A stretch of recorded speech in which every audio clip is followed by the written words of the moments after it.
Di Jawa Barat ini Sampurasun ya. Jadi Bapak Ibu sekalian, saya akan menyampaikan materi tentang agenda 1 PKP. Ini materi yang menarik. Kalau boleh mengenalkan diri, saat ini saya sebagai Kepala RRI Bandung. Kebetulan ini sudah 6 RRI yang saya singgahi. Saya pernah bertugas di Aceh, kemudian di Pontianak, di Solo, di Jawa Tengah, di Bandung, di Jakarta. Dan itu semakin menguatkan saya bahwa ternyata Pancasila itu memang luar biasa. Seandainya kita tidak punya Pancasila, saya nggak tahu itu antah berantah seperti apa itu. Karena di Aceh itu budaya yang sangat berbeda, saya ke Kalimantan juga berbeda, kemudian di Jawa berbeda lagi, sekarang saya di Jawa Barat yang bicaranya hatur nuhun, gitu, mangga, halus banget gitu. Luar biasa, jadi menarik sekali. Nah, saya punya moto begini, moto saya adalah hidup-hidupilah Pancasila. Karena dengan Pancasila itu bangsa ini akan tetap hidup dan tumbuh. Salam Pancasila. Jadi saya ingin menyampaikan gini pada teman-teman semua, karena ini materi Pancasila ya, saya akan mulai begini nih ya. Kalau saya sampaikan tentang kata Pancasila, maka tolong jawab jiwa kami. Nah, terus kalau saya sampaikan Pancasila lagi adalah raga kami. Dan terakhir Pancasila jalan hidup kami. Ya, kita mulai ya.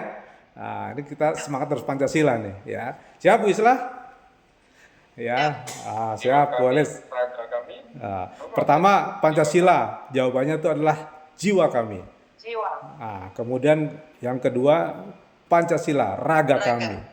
Terus yang raga, jadi jiwa raga. Terus yang terakhir Pancasila, jalan hidup kami. Wah, jalan hidup kami. Jadi bukan jiwa raga kami, kan sudah ada jiwa dan raga. Ya, sekarang Pancasila jalan hidup kami. Sebab apa? Pancasila itu kan the way of life, jalan hidup kami. Gitu ya. Baik ya, kita mulai ya, sama-sama nih. Ya.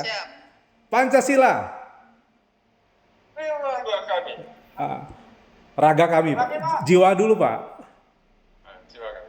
Pancasila jiwa kami, Pancasila raga kami, Pancasila jalan hidup kami. Pancasila jiwa kami, Pancasila raga kami, Pancasila jalan hidup kami. Aplaus untuk diri kita sendiri. Oke. Jadi saya menampakkan diri saya, teman-teman semua. Sejak mengikuti pelatihan PKP ini, saya menyebut diri saya sebagai Widi Kurniawan, Pancasila Super Coach. Karena Pancasila itu memang sangat menginspirasi diri saya. Saya banyak membaca buku tentang Pancasila dan saya membaca banyak tokoh-tokoh yang memberi inspiring, memberi gagasan besar tentang hidup saya, dan saya membaca banyak buku yang menyemangati saya bahwa Pancasila itu adalah jawaban bagi Indonesia. Nah, kita akan mulai teman-teman semua ya. Coba kita perhatikan gambar ini. Ya. Ini kenapa? Boleh di slide show?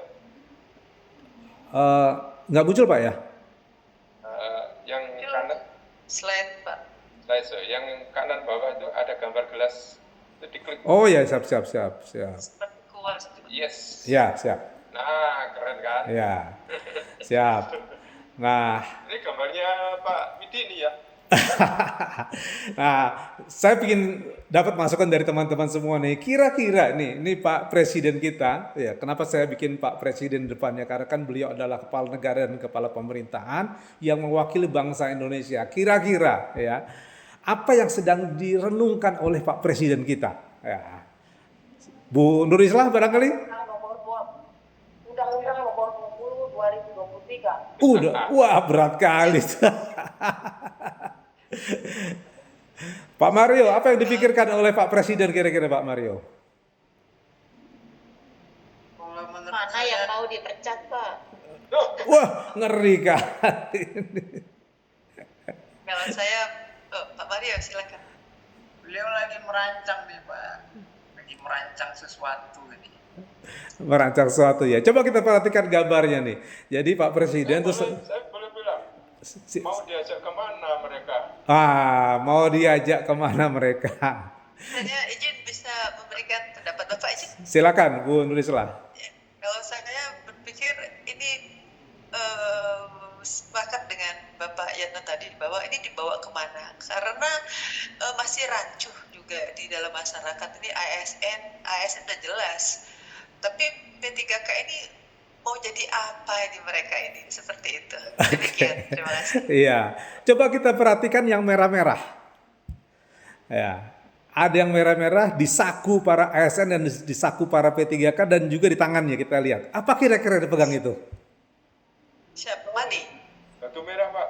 Aha, Cuan Pak. ada yang merah-merah. Merah-merah itu kalau Imlek tuh angpau. Angpau ya. Ya, jadi Pak Presiden kita ini memang beliau dari kalangan swasta tapi punya mimpi besar tentang Indonesia. Ya.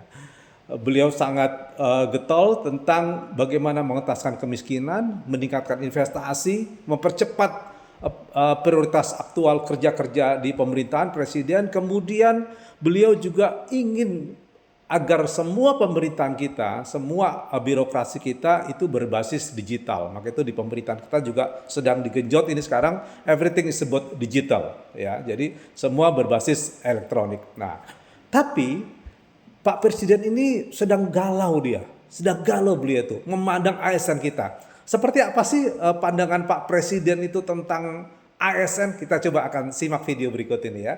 Nah, saya akan putarkan ini video pandangan Pak Presiden tentang ASN. Kita simak sama-sama. Sering sudah menyampaikan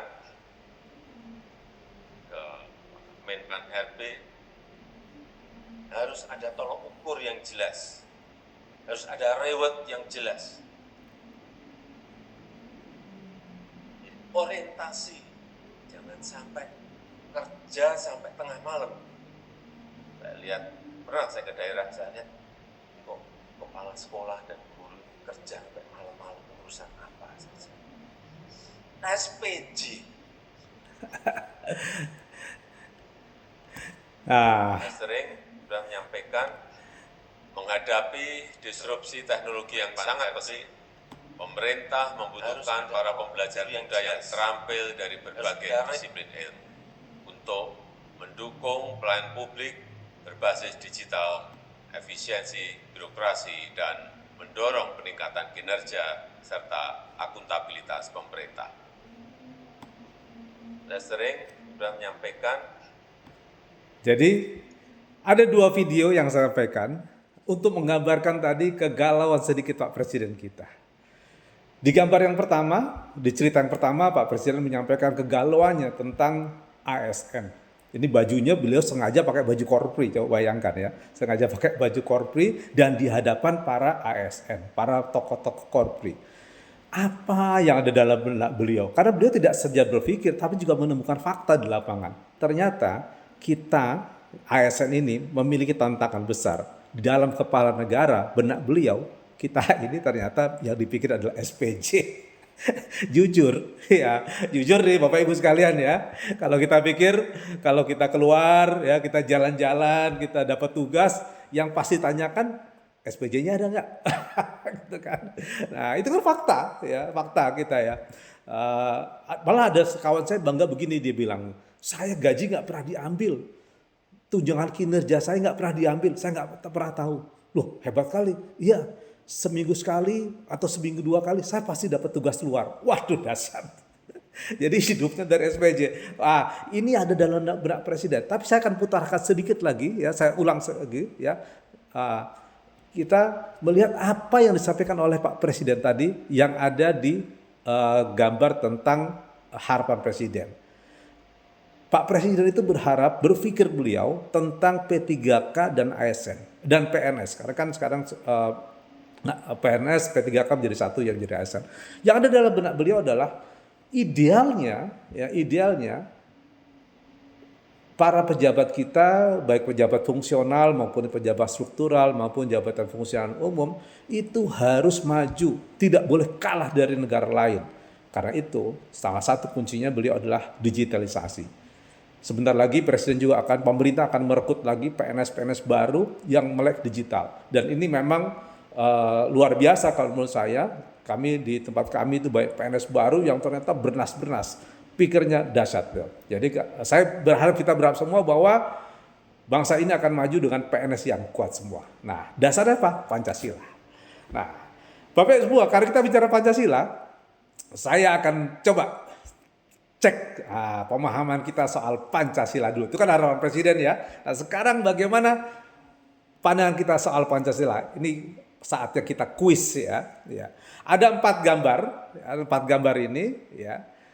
Kira-kira dari 4 gambar ini mana perilaku yang tidak sesuai dengan Pancasila? Ini pelajaran SD nih. Nomor 1. Nomor 1. Wah, Siap. Bu Islah, kenapa nomor 1? Karena tidak Wah, di jiwa Pancasilais yang tentunya membuang sampah sembarangan. Wah, dahsyat ya. Kalau Bu Elizabeth kenapa pilih nomor 1 Bu Elis? Dia tidak peka dengan lingkungan. Tidak peka dengan lingkungan. Ya, saya itu kebetulan baru 4 bulan ini dipindah ke Bandung.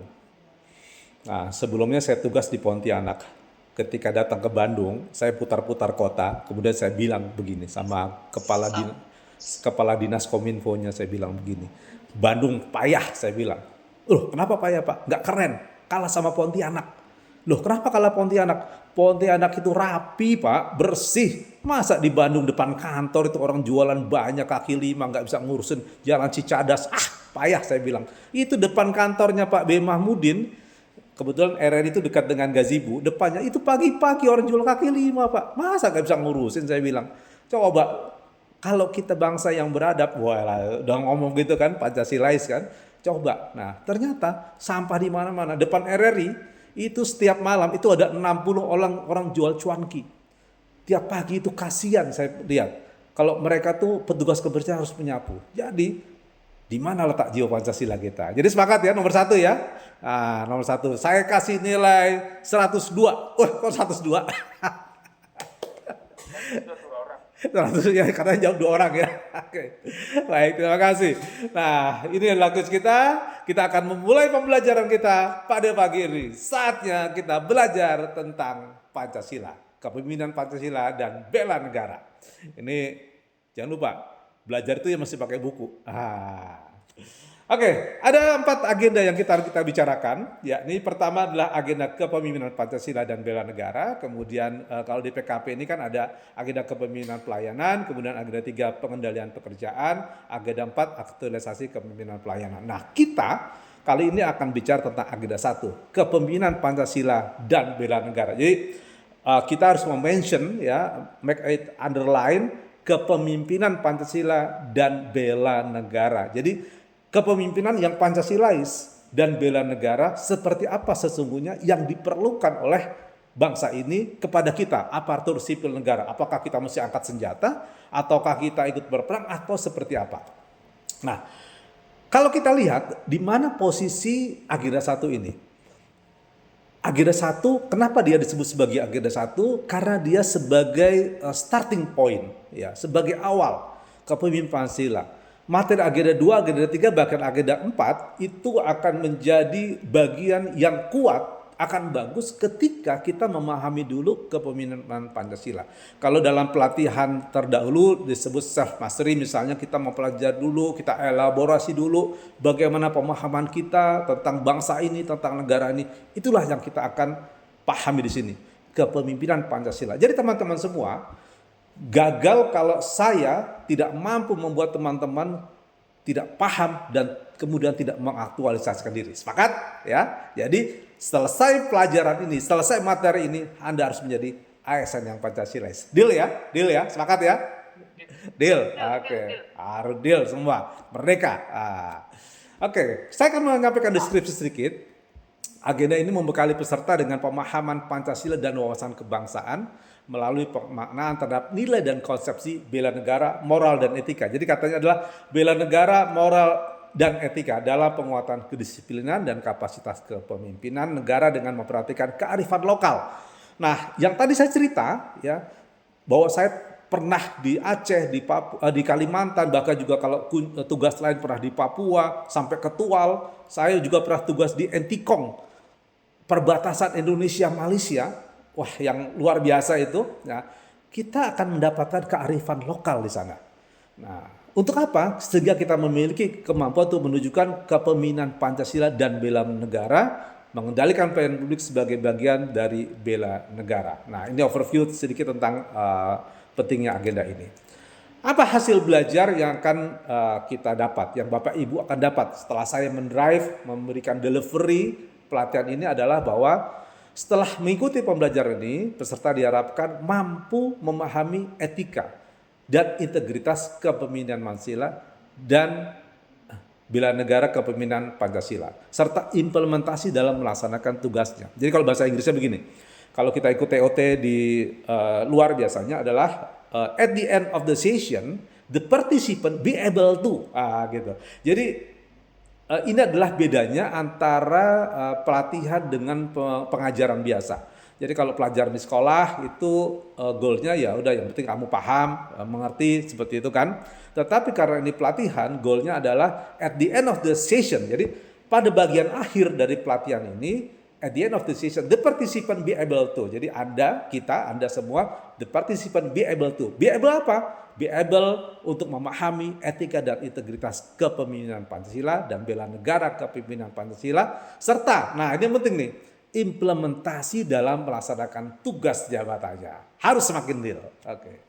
Ada dua agenda, ada dua mata pelatihan. Pertama adalah etika integritas dan integritas kepemimpinan Pancasila. Apa sih yang dibahas soal etika integritas? Nanti kita akan lihat.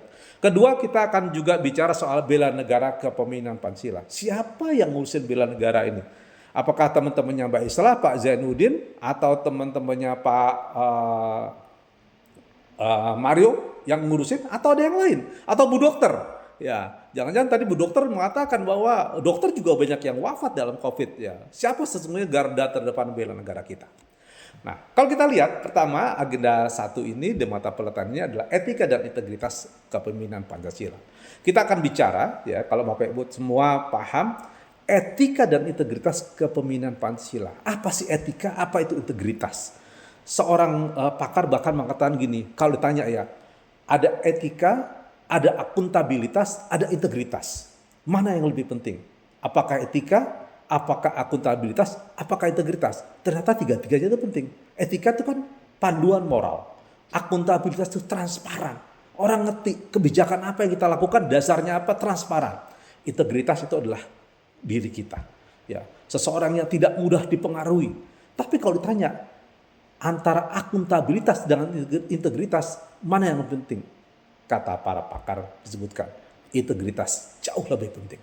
Jadi sebagai seorang ASN, Anda harus memiliki integritas. Integritas itu selain NKRI bagi saya, integritas adalah harga mati. Itu penting tuh. Ya, jangan sampai Anda terpengaruh dengan yang luar.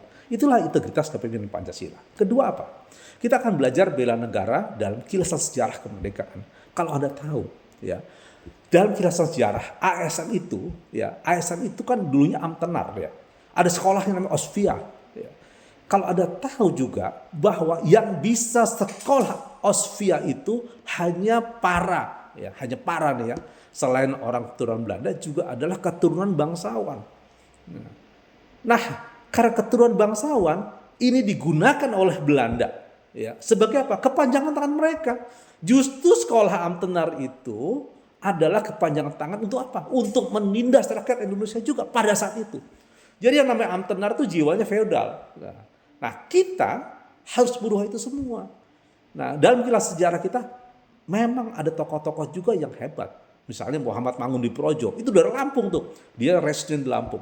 Dia merubah cara berpikirnya. Meskipun dia Amtenar tapi dia tetap membela rakyat. Nah, jadi sejarah Amtenar pernah ada tapi kita harus merubahnya. Kemudian apa? Kita bicara tentang nilai dasar keteladanan bela negara.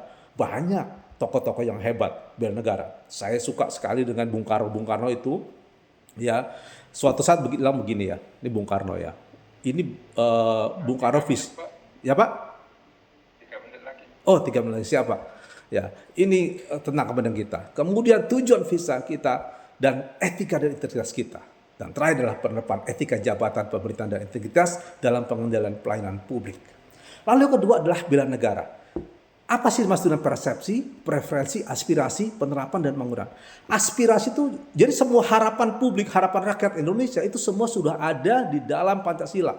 Kita ingin beribadah, ada di sila 1. Kita ingin demokrasi berjalan, ada di Pancasila sila sila keempat. Kita ingin persatuan, sila 3. Kita ingin keadilan, ada semua. Nah, itulah Pancasila. Jadi bela negara unsur situ. Semua apa yang ada dalam benak kita, keinginan masyarakat sudah terang semua di dalam Pancasila itu. Nah, bagaimana hubungannya nih? Jadi mata pelajaran ini karena etika integritas satu kesatuan ini kalau kita bicara etika integritas itu dasarnya bela negara adalah wujudnya. Jadi ini sebagai satu kesatuan. Jadi Anda ya harus paham kuat di sini pelatihan ini di etika dan integritas kemudian diwujudkannya dengan bela negara. Siapa yang harus bela negara? Semua rakyat Indonesia sesuai dengan profesinya. Ya, bukan urusan tentara aja, semuanya. Nah, saya pikir sampai di sini ada yang kurang paham? Jelas ya? Saya pikir jelas ya. Kalau ada pertanyaan boleh. Saya kasih 1 atau 2 pertanyaan. Saya pikir baik, terima kasih pertanyaannya. Baik, nah sekarang saatnya kita lanjutkan dengan hal yang menarik nih. Tadi sudah ilmunya, sekarang kita lihat pengembangan pelajaran. Nah, seperti yang kita sampaikan bersinkronus yang lalu, ya ada tugas ya untuk bedah buku. Ini bedah buku tentang mata air keteladanan. Ini Dr. Yudi Latif nih ya. Kan Anda sudah baca ya, sudah saya tugaskan membaca ya buku ini. Bahwa mata air keteladanan ini berkisah tentang orang-orang ya yang berbicara Pancasila tapi nggak ngomong, tapi perbuatannya lah yang dibicarakan. Ya. Ada Bung Karno, Agus Salim, ya, ada Pak Sudirman, tokoh-tokoh besar. Ya. Nah, ini sebagai sebuah contoh ya bahwa banyak orang yang sebenarnya Pancasilais nggak perlu ngomong. Ini contoh nih, ini grup Pandawara ya sebelah kiri ini grup Pandawara. Kita tahu bahwa mereka ini sangat kuat membersihkan sampah. Sampai diprotes oleh pemerintah daerahnya. Ada lagi sini Pak Suwandi. Ini Pak Suwandi ini guru SD, dia sampai harus ngajar itu kalau lewat sungai itu melewati buaya dia. Nah, sebelah sini ada Dr. Richard Lee. Ada tahu Dr. Richard Lee? Dr. Richard Lee seorang dokter yang punya kapal. Dia muter-muter ke tanah air, ke pelosok-pelosok itu hanya untuk melakukan pengobatan. Jadi banyak orang berbicara tentang Pancasila tapi tanpa ngomong. Apa dilakukannya? Dengan perbuatan. Itulah mata air keteladanan. Nah, ini akan kita bahas dalam bedah buku ini. Nah, saya akan bagi Anda semua dalam 5 kelompok ya, sesuai dengan tadi ya. Masing-masing kelompok menentukan 1 orang di unit kerja masing-masing yang menurut Anda ya, itu berjiwa Pancasila sesuai dengan mata pelajaran agenda ini ya. Kemudian nanti Anda presentasikan. Jadi yang tadi buku itu sebagai inspirasi Anda ya, tapi Anda kemudian di dalam kelas ini ada diskusikan satu kelompok ini. Siapa di unit kerja Anda yang kira-kira profilnya seperti itu? Nggak banyak ngomong Pancasila tapi perbuatannya Pancasilais. Anda presentasikan siapa orang tersebut, bagaimana Anda menentukan orang tersebut, apa kaitan orang tersebut dengan mata pelajaran ini, dan apa yang dapat dijadikan teladan dari orang tersebut. Nah, silakan diskusikan. Saya kasih waktu 15 menit untuk diskusi ini. Nanti ada sampaikan sharing session dan kita sampaikan kesimpulan saran. Baik, terima kasih. Itu tadi talk show-nya menarik ya. Nah, sekarang pada bagian akhir teman-teman semua, pelatihan ini saya perlu feedback dari Anda. Kira-kira bagaimana saya proses pembelajaran. Saya akan memiliki underline bahwa tujuan pembelajaran ini yang jangan lupa adalah bahwa Anda, saya yakin Anda tadi sudah semakin Pancasila setelah ikut pelatihan ini. Mudah-mudahan ya, harapan saya ini terwujud. Kalau saya tidak bisa menunjukkan ini, berarti saya gagal ngajar kepada Anda nih. Jadi saya yakin Anda jiwanya pasti Pancasilais. Anda kasih masukan pada saya, gimana cara ngajar pasukannya? Apakah terlampau cepat? Apakah Anda nggak paham? Atau terlampau berlibat-libat? Silakan, ada berikan masukan.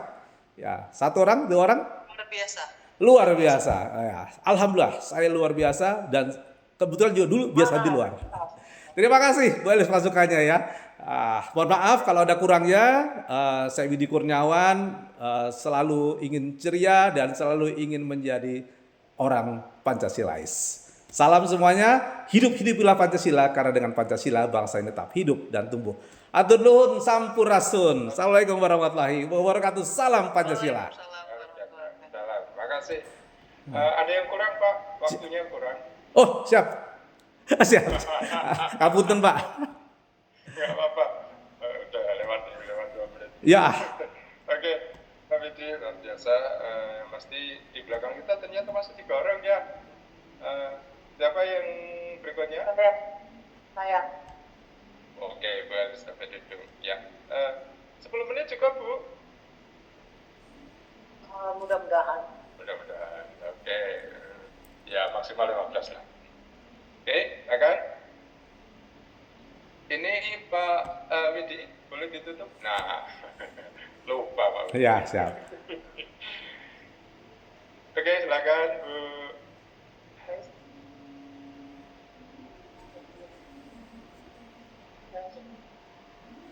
Ini mana? Step.